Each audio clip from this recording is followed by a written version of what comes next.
राजनीति जटणी राजनीति आप चर्चित चेहरा 2024 निर्वाचन पाखापाखि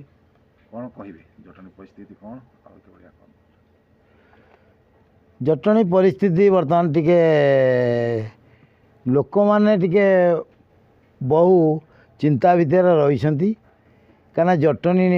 सहर जो आगु जो प्रार्थी होते बर्तमान से माने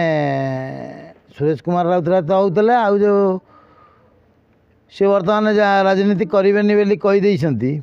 तेणु जेहेतु आम कांग्रेस दल रे सक्रिय कर्मी होकर आज पर्यंत विभिन्न पदपदवी रही आसीचु आम एप्लिकेंट थिलु आमको न देकरी जड़े नुआ लोक को दल तार बाछी तेणु से हिसाब से से लोकंर तो परिचित तांकर एते नाही निर्वाचन मंडलीवासी लोकों सांगे किंतु जेहेतु कांग्रेस परिवारटा अच्छी कांग्रेस परिवार जदि तांको ग्रहण करेंगे ताले पुणी कांग्रेस रिटर्न हो बोली आशा अच्छी आ बाकी जो नेता सब रहिले अलग दलरू से पूर्व ठिया होते बर्तमान भी ठिया होती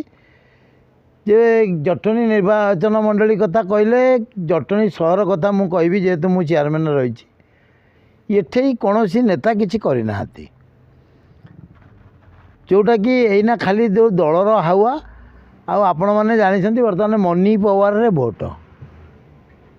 तेणु से हिसाब से बर्तमान कंपटीशन चलो ये किए केते पैसा देकर भोट किणव किंतु लोकों आंतरिकता ये जतक कैंडिडेट बर्तमान अच्छा ना समति मन वितृष्णा रही नुआ कैंडिडेट हिसाब से जो कांग्रेस बाछी से नुआ कैंडिडेट ना आगुरी सब पुणा माने जी लड़ुले आगुरी से मैंने बर्तमान लड़ुंट अलग दल कौन कहे कांग्रेस स्थिति कौन कांग्रेस स्थिति भल अच्छी कांग्रेस स्थिति भी रही कांग्रेस वोट आज जहाँ नष्ट होनी कांग्रेस वोट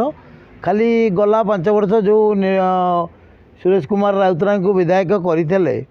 किंतु सी जनहितकर कार्य किसी जटणी में करें ना से गोटाक टे लोक अशांति अच्छा तथापि जितेबाला जो लोक कांग्रेस दल को धोखा देला एड़ा माने आम सांगे भी बेईमानी कले तेणु लोक मैंने कथार ना लोक कांग्रेस को भोट देवे सीधा सड़क क्या लड़ई तो बीजेडी कांग्रेस हम आ सुरेश राउतराय को कांग्रेस बहिष्कार कराला कौन प्रतिक्रिया नहीं यहाँ बहु आगुरी हबार था लेट हो गला आउ कि प्रतिक्रिया ना निष्पत्ति नहीं निष्पत्तिटा पूरा डेरी है ठीक निष्पत्ति नेला जाए सब सरला जो नेड़ी गुड़ कौन की जाई